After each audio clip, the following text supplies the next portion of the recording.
Good afternoon. This is Jim MacPherson. I'm the stand-in host for Something to Talk About, a podcast that's through the Bainbridge Island Senior Community Center that generally happens 3 times a week, Monday, Wednesday, and Friday at 1:30. This will be a particularly interesting meeting today.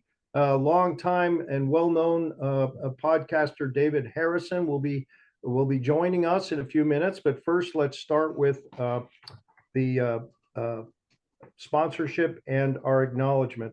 Something to Talk About is sponsored by Fieldstone Communities of Bainbridge Island. Fieldstone offers assisted and independent living along with a memory care community located on their beautiful Rolling Bay campus. They also include day stay and respite care programs. You can call 206 594 1010 and ask for Celia or Jamie, and check out their website at fieldstonecommunities.com or just simply stop by for a tour. And we would also like to acknowledge that we meet on the ancestral homeland of the Suquamish people, the people of the clear salt water. The Suquamish have lived on the water of the Salish Sea since time immemorial. We honor them and are learning from their stewardship of these lands and waters. And while David is well known, I'll tell you that David Harrison is a senior lecturer emeritus at the Evans School of Public Policy and Governance at the University of Washington, holds a master's degree in public administration from Harvard's John F. Kennedy School of Government. He joins us generally every month to talk about the national political scene, but we'll cover that again towards the end of the program about his future. So I'm sure a lot of people have, as I mentioned, this particular program, the election was just on Tuesday, and here it is Friday. I had a brief conversation with David before we started, and I'm going to begin by just saying, David, give us some overview, give us some thoughts. We've all been thinking about all kinds of things over the last 72 hours or so. Tell us what we should know. So this will be hard for us. We're all most of us are in our mourning period, and we'll just have to function our way through it. I don't have any particular antidote except we turned the TV off election night and then turn it back on, and we listen to classical music in the morning. So it'll take a while, but I've gone from hanging my head to holding my head back up, and I'm back to my focused, angry stage. So I want to tell you a little bit about that. I'm going to go over 4 conditions that were not under our control that made it difficult for Kamala Harris. Then I'm going to talk about 4 things that were in our control that didn't go so well. One thing that Donald Trump did right that was telling, a little touch on how we did overall, and then I want to spend the rest of the time on where we go from here, those of us who are interested in a different outcome. So that's what I'm going to do. And as usual, I'll stop after each of those sections and get your comments and thoughts. I was just congratulating Sheila on some wins in the Wisconsin legislature where redistricting has caused the end of an awful period where half the people in Wisconsin are Democrats or independents, and Wisconsin almost had a veto-proof legislature because of gerrymandering. And of course, Marie Perez won, which is a wonderful thing given the nature of her opposition.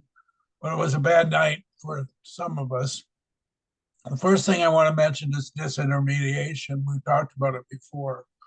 But if ever an election in America spelled the end to objective truth, it was this, and there was a political reason for it, and that is if Kamala Harris was going to run as the agent of change, she couldn't stop Trump every time he talked about millions of criminals coming across the border, because she could not debate those issues and at the same time be the non-institutionalist. She wanted to be the generational change and paint him almost as a quasi-incumbent from his previous time. She needed, because of politics, to get a distance from Biden, which we thought maybe she had achieved. And so she had to let a lot of incredible things stand. Trump said at one point in the campaign that schools were receiving students in the morning who were one sex and transforming their sex during the day and sending them home the opposite sex. So you would think that would have been a good thing to debate, but I think she was smart to try and not have the whole campaign being a defense of what turned out to be a pretty unpopular Biden administration, where Joe didn't get credit for some wonderful things that he did, and he did get the blame for some less wonderful things that he did. So disintermediation is basically there's no one who can call something a lie and have it stick. It used to be that was Walter Cronkite, as we know, but so you can get away with a lot. There was one amazing segment on NBC where two Democrats met two Republicans, and the Democrats said inflation was now down under 3%, and the Republican in the room was just stunned that the Democrat would lie like that. Fox, of course, has contributed to that, and what we need to do over time is watch the huge battle with Murdoch and his sons over who's going to get control, because two of those sons want to stop being wholly owned affiliate of MAGA. Secondly, we saw by the media an intentional normalization of Trump as a candidate. So they're very proud of themselves every time Trump said he won 4 years ago that they said he didn't. But in other ways, they took somebody who was accused of seeking to overthrow the government of the United States, a convicted felon who was twice unsuccessfully impeached, and made him and introduced him as though he was George Bush or somebody. The Times, Gail Collins would have columns saying, well, yes, there's Trump's, but let's talk about the detail of Kamala Harris's small business strategy. It's just stunning. Somebody said, well, I'll give you either a chicken sandwich or something made of ground glass. And I think basically they decided all along to normalize him. I don't think just for commercial reasons. I think they want an America where two candidates are qualified to serve, rather than constantly saying that one of the two candidates has disqualified themselves. My son has a friend who works for the Times. And he said his friend said that they made a decision on the news collection side that they would only quote Trump saying something really outrageous if there was a new surprise to it, and that they wouldn't be in the daily business of quoting some really bizarre cats and dogs kinds of things. The third thing that was beyond our control is, as Judge Chutkan was about to prove, there are limitations to the court's protection of Donald Trump on on immunization of criminal acts by presidents.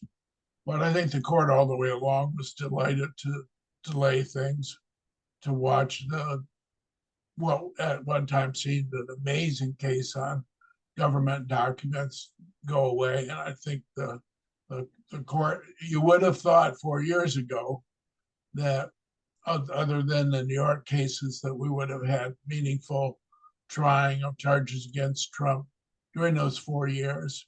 And a lot of Democrats are saying we didn't because Merrick Garland was too slow. Merrick Garland was that slow because he knew who was on the Supreme Court. And so he waited for a while after the Liz Cheney hearings to name Jack Smith. And I think all along, John Roberts was not interested in there being on the federal side a trial for Donald Trump. And now, of course, there won't be one on the federal side. The fourth thing that was on our control is fear in America, fear of change. So we are slowly but surely going to the point where in 2040 we'll be a majority minority country. That is that there's a wonderful NPR feature on this where eventually the people who are self-professed white folks will be somewhat less than 50%. And so there's fear of change. And so the victims of that in this election season, since this nation has become quite a ways in accepting gay people, was the poor trans people who got, and Haitians eating cats and dogs. We just found some new people, or Trump did, especially trans people, and that's unfortunate. It's also why Kamala Harris named Coach Walz. She was trying to quell that sort of America is changing too rapidly for me by naming someone who had been a high school teacher and coach, and that was her intent. So I'm going to stop there. Those are the things. I'm going to say some things errors that I think we made, but our questions and thoughts about the four things I've stated. So on those four areas, even without the fact that Joe Biden was an unpopular incumbent, in those four areas, disintermediation, normalization, Supreme Court, and the fears of white voters that the world is changing too fast to them. Those were things that Kamala Harris had no control over and ended up making it harder for her to win. Do we have thoughts on any of those matters before I move on? Raise your hand or unmute yourself if you do. Okay, so as you know from me before, right? I mean, right now we're in a situation where, obviously, people are pretty heartsick. I mean, that's just the way these things work. Maybe even more heartsick than they were in 2016 because so many of us worked so hard this year for a candidate who worked harder. So it's hard. You don't want to have recriminations, but it's good to think about unforced errors. Monumentally, the unforced error was Joe not deciding last November, and his staff and Jill not helping him to decide not to run. They knew his condition right then, and basically what analysts are saying is that they did so much better 2 years ago in the off-year elections that they found that encouraging and a little bit of a boost for Joe, but they overanalyzed that quite considerably, and they ended up ignoring real concerns, not just by Republicans, but by a mess of independents and a not inconsiderable number of Democrats concerns about Joe's ability to serve. And what we were hoping during the campaign is that Kamala's ascendancy at the hands of Nancy Pelosi was so quick that she could overcome the disadvantages of being Joe's vice president. She was the only one who was going to logically emerge from Joe's withdrawing. And we were hoping that we could do it in such a way, put her out front in such a positive fashion that Joe's unpopularity could not bite her. And that might have worked if it had been 30 days, but eventually the line that if she wants to do all of these things, why hasn't she done them already, was worrisome, especially in two areas. One that you've heard me talk about before is absolutely you improve the money supply when you're afraid of a depression after or during COVID. But you have to be attentive to supply chains and the danger of inflation that face other countries as well. And Joe paid for that big time. Even after it went away, the prices had been high, and obviously when inflation goes away, they don't go back down. They just don't rise anymore. And voters believed we were still facing it, and in a way we were, because the prices didn't go back down. There were Larry Summers, among others, told Joe to be careful about that, and they weren't. Partly because there was such a demand among Democrats to respond to Trump's first 4 years that there's nothing like a nice, huge child care tax credit and infrastructure spending and so forth, and especially the checks that were sent. That was seen as a favorable thing. Lastly, and most importantly, I can remember 3 months into Joe's administration, Cindy and I watching the TV and watching, even by on our standards, an absolute flood of people coming across the border, and me saying to Cindy, I really wish they had talked about this some more before January 20th, because it is not apparent that they have a border policy except remove some of the things, the awful things that Donald Trump had done. And it took at least a couple of years. First, they, of course, were hoping for what Langford eventually did, was fashion a bipartisan bill. By the time that got agreed to, it was so late, Trump was able to stop it nefariously. But in the meantime, Biden made some changes to asylum policy and where you stand when you're seeking asylum that would have been really helpful in the beginning.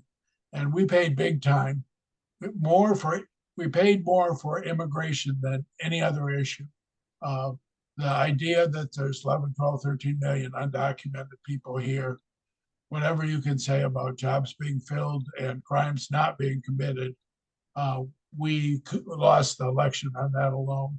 So those are my 4 unforced errors. I'm not asking that Joe Biden become Donald Trump, there's the thought. I'm asking for there to be a plan on January 20th, 4 years ago, on immigration. And I'm also asking that an 80-year-old man who's tired and who has some cognitive decline meet with his wife and staff and not run for president. Because here's what would have happened.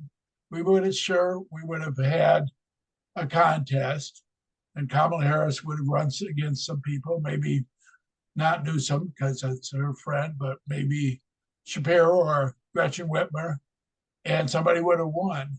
But for instance, if it was Gretchen Whitmer, we would have had a candidate that didn't have to carry Joe Biden's baggage. So I'm not knocking Kamala. I really was impressed by how well she did, how hard she worked. But I'm saying that Joe, it's funny, it's Shakespearean in its dimension, because Ruth Bader Ginsburg did the same thing. She knew she had had cancer twice and she couldn't bear to leave. And neither could Joe. He wanted to be president since he was 35 or maybe 12, and he couldn't go. And somebody should have helped him go. It's too bad, because we could have beat Donald Trump and then we wouldn't be sitting here right now in misery. Questions, thoughts on this? 4 things that we did wrong. Yes, Jake and Ed. Well, I think that, I don't know if it's an unforced error, but it seems to me that there's just an awful lot of racism and sexism that went into this. When you look at the number of white men that voted for Trump and the ascendance of the Bro brothers and so on, it just seems to me that that was a big factor in this defeat of Kamala. And I think it should have been in my first 4 conditions not under our control. That is, she's chromosomally a woman and she's not gonna not be a woman. And there remain, back when Hillary lost, 20% of Americans said they were elected to vote for a woman. I'm not sure that's changed a lot. When people used to say that to me, I said, yeah, but Hillary won by 3 million votes, proving that you could be a woman and win. But what you said is still true. You could be a woman and lose partly because you're a woman. Right. And I think that should be condition number 5. In addition to misogyny, I think there are elements of the Republican Party that are racist. It's interesting. I mentioned before in 2012 when Obama won his second term, Republicans did what they called the autopsy report and said that they had to find a new path to meeting up with minorities in America, and they still haven't. And they got away with not because of a kind of powerful nativism that Trump has pioneered. And again, she would have won if he didn't own a TV network and wasn't a celebrity. So other things contribute, but that doesn't say that misogyny isn't still alive in the land. Any other comments on things in our control or out of our control? David, I've heard some people say that they think this election was rigged. You mean Donald Trump? Yeah. No. No, Donald Trump rigged this election. You already know. Russia. Through Russia? Oh, well, that's not rigged, influenced. Influence. Well, okay. It's possible. Whatever. Terminology. Yeah, I think it's possible that foreign actors, it's only a 2% difference. You take Pennsylvania, Michigan, and so forth. So it's certainly possible. Do you think that there's anybody doing some data mining or anything to look into this? Maybe secretly to try to find out? Yeah, well, I don't think that, there's massive provable interventions in 2016, but I don't know if somebody is doing that. Probably there is some further work, even in the Biden administration, about the Iranians, the Chinese, and the Russians, but I don't know where it would take one. But it's the world there's some article my son sent me that said that, we lost, social media. I'm not so sure about that, but lies can be accelerated by foreign actors, and it's one more element of disintermediation. So I wouldn't use the word rigged, but it does say something about modern elections. Through it all, we could have won, we should have won. It's disappointing we didn't win. And I want to say one other thing that we could have been on our control, and that is if there was ever an unforced error, it's Fani Willis blowing up a great case. So first, and it says something for the role of certain kinds of intimacy and how human behavior materializes, because first she shouldn't have charged 18 people, open and shut, play a tape of Raffensperger, what Trump said to Raffensperger, charge him under a simple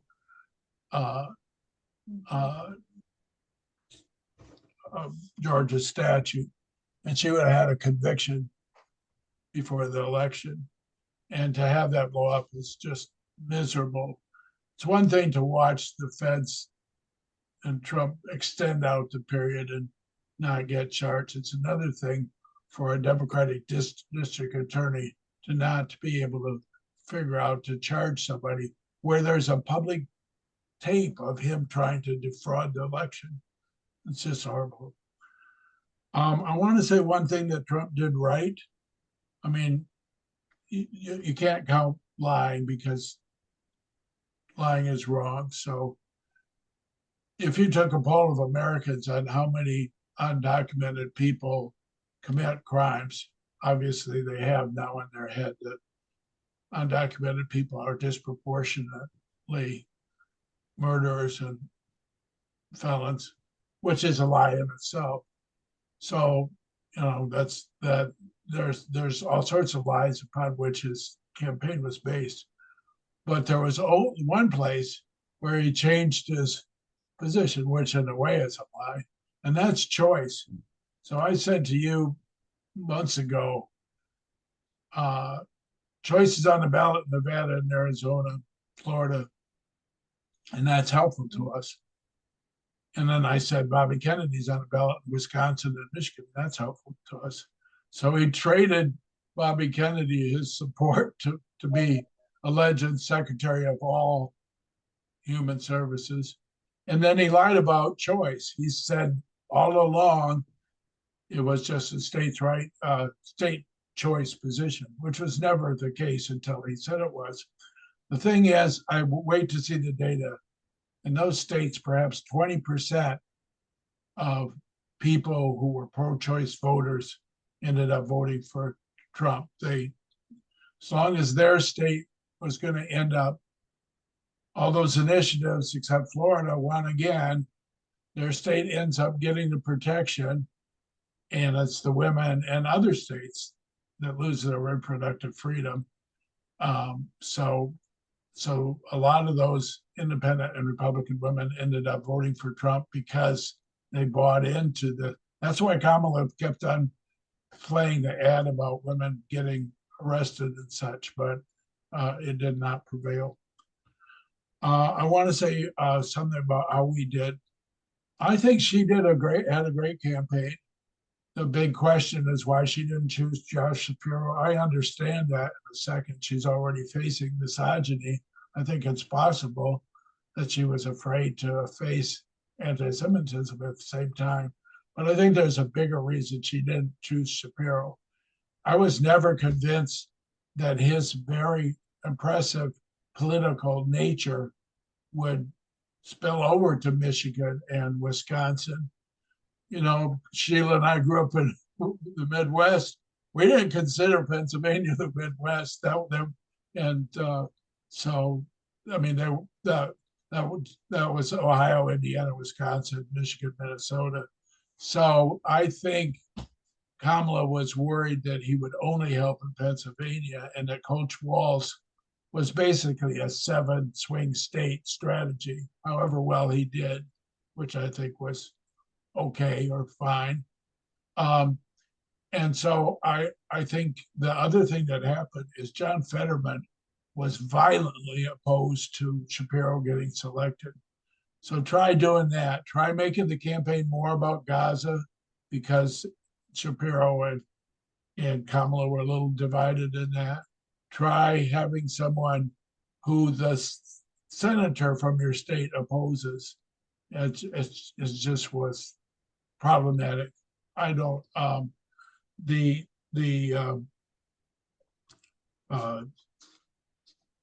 campaign I thought was great. The thing that bit me was you can have John Kelly can say what he wants about Trump being a dictator and authoritarian, and there is no advantage to Kamala agreeing that he's a fascist. I'm sorry. Whatever you think about Trump being a fascist and the literal definition of fascist, there's not a single vote to be had in saying that, rather than dictatorial, authoritarian, wants all the power. I don't understand why she did that, but I'm not saying it cost her election. I'm saying it was an unforced error. I think for the most part, she presented herself well. She did an outstanding debate. Too bad. And once she freed herself to the networks, she did fine in her interviews. And so I don't think once you had to have the only candidate who was going to emerge in July, Carville wanted town halls and an extended convention. I don't think that would have worked. I think the way it emerged, for one thing, Jim Clyburn would have said, that the party was yielding to racist tendencies, that would have caused a rift right there. I think it had to be Kamala, and I think she was not able to free herself from Joe. Questions, thoughts on the campaign, and then I want to do one unit on where we go from here. I just Yeah, thought that the women would respond so much more to the Roe v. Wade thing. I just thought the women, I thought they're gonna say they're Republicans, but they're gonna go in and vote. They're not gonna get overwhelmed by this. And it seemed to be way down on the list, and I was shocked. I was shocked by that. I just was sure that was gonna help carry her. Well, it certainly was thought to be the emerging narrative that the gender gap caused by Dobbs' decision was going to carry the day. And I think as a campaign, I'm sure a lot of independent and some Republican women voted that way, but I think we were swamped by inflation and immigration and such. The numbers of the gender gap were well, turnout, the numbers for, I was saying to Cindy the day before we lost, it's usually 52% women. If we could just make it 54 or 55, we would win on that alone, and we just didn't. That's not what we yielded, even with a better ground game. So I thought that too, Bonnie. I thought that was the number one way we were going to win. Still re-emphasizing that it wasn't inevitable that we were going to lose. let me ask you something similar to that, David. What about the Arabian vote in Michigan? What about the problem of Gaza and the Ukraine? Well, I don't think, well, I don't know about, I mean, on the Ukraine, we didn't make a big thing of Trump putting Putin in Kyiv. I think that's because Americans poll split on aid to Ukraine, unbelievably. With regard to Gaza, I think, we lost Michigan by 1.5, and I'm not, I'm from Michigan, and I used to be political in Michigan for Dan Evans, Republican governor, and I knew leaders in those communities. I think it didn't end up determining the outcome in Michigan. And I think, what's to say if you're in a community who knows the opponent is going to do whatever Bibi wants, what would be the point of voting for the opponent or not voting? I don't get that. But I don't think it turned out to be a big factor. I think we should be worried about 40,000 people being killed in Gaza. And I think in real life, Kamala has been an important force for trying to limit Bibi's excesses, which come from him being beholden to the far right. It's a parliamentary system that used to be he could tell those people where to go. He can't, and he doesn't. And he's losing hostages 10 at a time because of it and killing innocent people. It's beyond our control. We're not going to leave Israel. So, but at any rate, I don't think it cost us the election. And I don't think it could be that Bobby Kennedy would have gotten another % in Michigan if Trump had sold the White House to him, maybe. Yes, Jake. I'm just thinking, bringing it really close back to home, looking at how I thought and handled and what contribution I made or didn't make this year, and looking at friends and family. Democrats, from my observation and my friends who I know have strong beliefs about what's going on, but they're unwilling to say it out loud. I don't think the Republicans who were supporting Trump were encumbered by concern about how their friends and family were going to feel when they said what they believed. And I'm afraid that many of us were afraid, you know, the courage that comes right in a conversation with you and somebody being willing to correct things that weren't true or being willing to share the truth. I just think there was a lot of quiet that I was reading, listening to Simon Rosenberg this morning talking about we need to be louder. And I think that's true. I think part of where courage starts is that willingness to say out loud, even though it may be making your friend or family member uncomfortable, but that's, you know, isn't that what happened? That's what happens when it's slowly the creep because nobody says anything. And I just wondered what you thought about that sort of individual personal behavior that each of us, as we're reflecting on what did we do, didn't we do, and what might we do next time. The total number of people in my extended family who are Trump supporters is 0. So even those who used to be Republicans. But I would say this, I don't know if louder is the right word.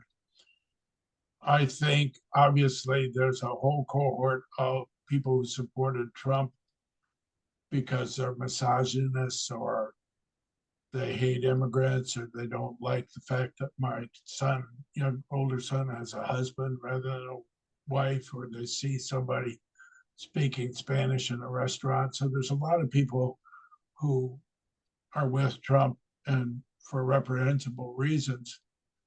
There are some people who are with Trump because they're scared somehow about the future in America. There was some misremembering about how things stood with Trump, but it was pre-inflation.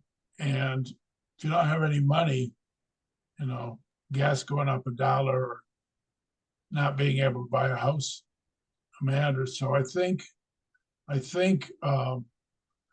I'm from Michigan. I will say that not all Democrats are fully schooled in blue collar concerns. You hear it in the news every day about, will Johnny go to college and blah, blah, blah, blah. And a lot of issues that are white collar, bit more white collar issues than blue. And I think, Tom can attest to this being from Ohio. I'm not so sure. I talked to Maria Cantwell about this, who's also from Ohio, about she was talking to Bernie Sanders about how Democrats show that they care about blue collar workers, and at the time she said Bernie said something like, well, what they should want is Medicare for all, which is totally a non-answer. So now we've lost Sherrod Brown, and I really think we need to readdress the language under which we address the concerns of hourly wage earners. So that wouldn't be volume, that would just be a sophistication of our thinking. I do think, however, that wouldn't cover all of it because there's a lot of people, a huge number of people who supported Trump, either because they share his unacceptable values or non-values, or because they bought into the con. And once somebody's bought into the con and they think that constant lying and name calling is a thing that they're comfortable with, then every time you say to them that they shouldn't be comfortable with, it just reinforces their comfort. So Trump has a thing going where he can call Nikki Haley bird brain and people don't blink. They don't blink. He can say Liz Cheney should have to face guns. People. So I don't know how to change that. I do know this, Jake. He's done. So I wish the hell it had been yesterday, but there is no way for MAGA to hold on when he's done. That's the only good news. The best good news of the day is he's not going to run again. If I don't know whether he'll make it through the whole 4 years with his health and his size, but we're done with him. And guess who the heir apparent is? No one. That's the best news. David, I'm we do have, 76. I'm 76. That's the best news I got for you. I do want to spend a minute on let where me we cut go in, from David. here. David, can I cut in for a minute here? We have Yes. two people that have questions here. We have Karen King and Reed Price. So let's give them a chance to make a comment. Karen, you were very waiting for quite some time. That's okay. Question or comment? I just had a comment that I was a little shocked about how many women have not voted because their husbands wouldn't let them, or their husbands insisted on knowing who they were voting for. I was haven't seen shocked I to haven't hear seen that. data on that, but there's data on the reverse too. I think it is a factor. I don't know how big a factor it is. Yeah, but I mean, I feel so bad. That woman that was 82 years old and only voted for the first time because her husband would never let her Yeah. vote. Well, Could you that- imagine any of us ladies here having a man tell us we couldn't vote? I mean, it's just stunning to me. Well, that guy on Fox News said to him, his wife voting differently would be like her having an affair. So it's pretty bad. It was I don't radio. have any idea Let's- the extent to which that was the case. Go ahead, Reed. You've got a question or comment. Well, I was just going to say that I feel like one of the casualties that Trumpism has given us is it's erased the center, that Kamala was trying to claim the center, and ultimately right now, there's no there. She was getting a ton of pressure. You were just talking about it from the left, that somehow if she had been stronger with Israel, that she would have somehow managed to win. She knew that wasn't the way to govern. And so she tried to move to the right, to the center. And it turns out, I think that our national character is clustered at the edges right now. Well, I think it is, but I think every play depends on the actors, and it's harder to win the center when you've been a vice president for 3.5 years. You know, we're not going to know, but it would have been easier for Whitmer. In fact, that's the way voting goes in Michigan. You know, she's a 54%er because there's a whole bunch of the center that see her as a good governor. And Michigan, you know, maybe is a good bellwether for this. I want to say 4 things about what we're forgetting going forward. First, Reed and I have talked, and we're thinking of taking a 4 to 6 month break. We could do, Reed could call a special session and we could talk, but I'm certainly burnt out of, and I don't want to get into a monthly discussion of what awful cabinet secretary Trump has named. But for those of you who follow my blog, I am going to go monthly with an extended email. So if you're not on that and you're still interested in hearing what I'm thinking, that's you can get my email from Reed, or it's dsh347@gmail.com. Many of you are on it. And today in that email, I reminded people there's an amazing level of forgetfulness on what happened in 2017, with the last major shock to the system. And what happened was amazing. For a little while, the Democratic Party was speechless. Hillary was supposed to win, and they were speechless. That's when Indivisible was formed. Indivisible was formed because Democrats nobody was saying what to do. And then the Indivisible Cells and Swing Left and a lot of other organizations, postcard projects, and things emerged, and then the Democrats got better. So much better that we won 40 seats in 2018. 2 years later, we put up a major roadblock to Trump. 2 years later, we had more seats to win, but we could certainly win 30 seats on November 3rd, 2026. My wife just said to me, David, that's too far away. And it's But we got started on that right away, and there was a little pause for gubernatorial election next year in Virginia, but it's to keep in mind. In the meantime, we need to understand the tools we have.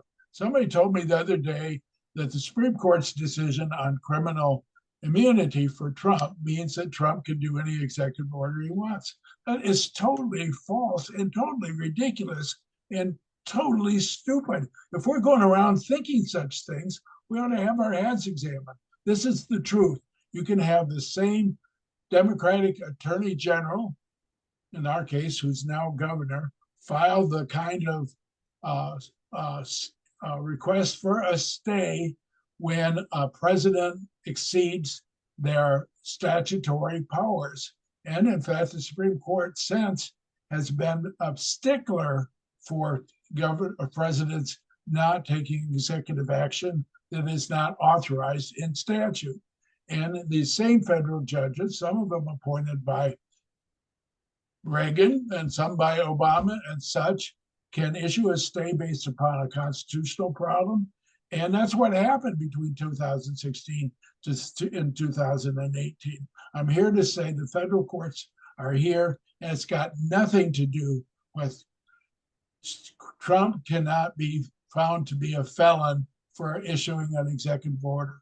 That's not what we wanted right now anyway. We just don't want the executive order that kills the civil service to be executed.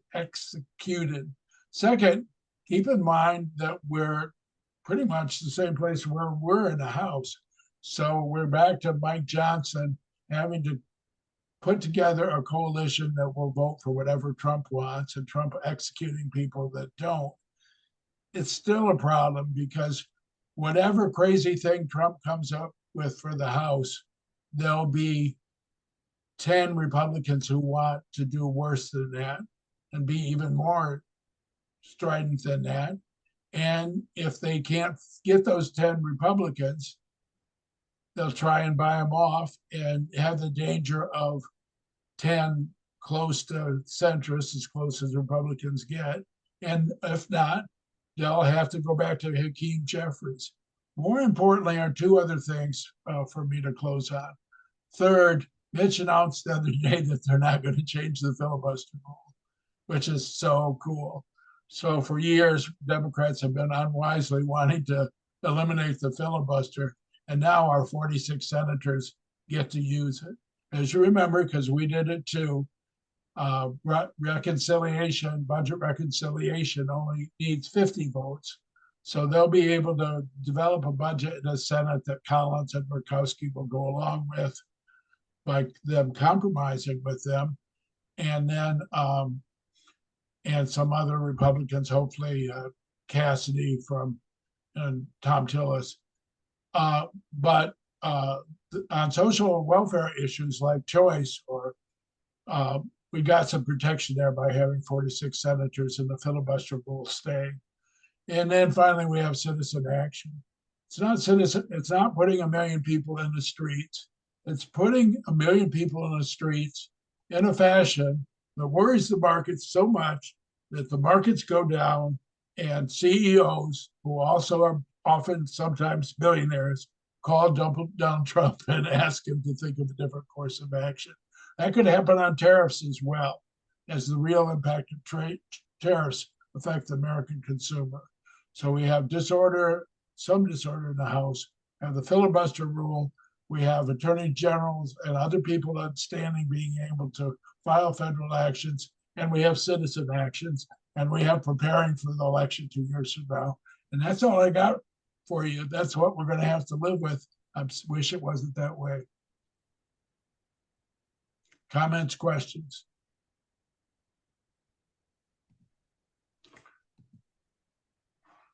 Thoughts and concerns, Jane? Yeah, what I'm about, what about the, and we keep talking about, okay, 2 more years, or we just have to deal 4 years, but all the sort of gesturing or pontificating about doing away with elections, the idea that there will no longer be elections as we know them now. Do you think that that's realistic? Are there enough stopgaps to keep that from happening? Yes, I think the issue is we'll have plenty of elections, and that was, I don't think that we've ever had that danger. The bigger danger, and you want to watch the Brennan Center website, is subtle and not so subtle forms of voter repression. You want everybody to be able to vote, and so this will give Trump some new energy. There's not going to be a national uniform standard on mail ballots or anything, but you want to watch voter suppression. But we're not in danger of losing elections in America. Yeah, good. David, can you give me a sense of who the moving parties are going to be in the Democratic Party now? Who's going to be at the top? Who are going to be the people that'll be the spokespeople in the next 2 to 4 years? Well, it's for an the issue. Democrats? It's an issue. Of course, it won't be Joe. Neither Michelle nor Barack Obama will seek that. It's going to be interesting because in terms of blocking the worst Trumpian action, it will be Schumer and Hakeem Jeffries. So if we get the majority back 2 years from now, Hakeem Jeffries will be the speaker and he'll have an oversized role. Because of the filibuster, Schumer will loom large. But we've already seen the inadequacies of having legislators as public spokespeople, and neither of them. I talked to Cantwell about this once when Harry Reid was doing it, and they don't elect people like that to be their major public spokesman. So that's just not why we get. Kamala's got to decide what she's going to do, but they won't give her the role of leader of the party. So this should be interesting to see who gets some juice. I think it'll be by committee for a while because there's no heir apparent. It'll be interesting to watch what will no longer be governor 2 years from now. It'll be interesting to watch and see whether she's, the typical thing to do is publish your book and start going to events in other states.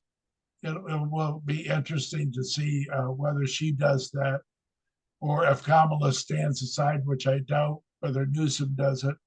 Josh Shapiro, his first term will be up in 2 years, whether he does it. But I think we'll be disadvantaged by the lack of a leader.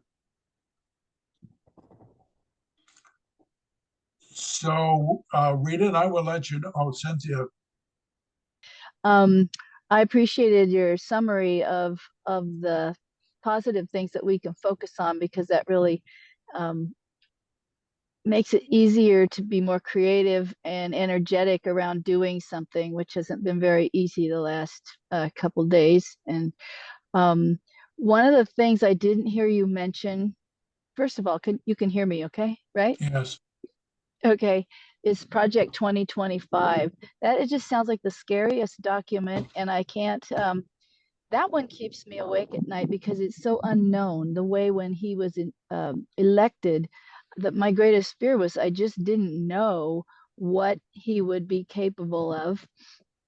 And this, what's going to happen to that idea, that I plan? think many of the ideas, New York Times had a piece a week or so ago that showed how many Trump administration officials are involved. I'm sure it's a lively document in the transition office. It's fuel, but almost everything in Project 2025, all the major projects would require legislative action. So the aforementioned filibuster will be helpful. But you can bet that there's any number of things that are into Project 2025 that the political appointees and agencies will try and move along. There's the sought politicization of the civil service being one of them. So yeah, I think it's a real thing, and I think Trump lied when he said he didn't know anything about it. Didn't help him to know about it at the time. Sheila. Yeah, well, yeah. Go ahead, Sheila. We're come close to the end here. I have I've had it in the back of my mind that there's going to be a triumvirate running the government, consisting of JD and Peter Thiel and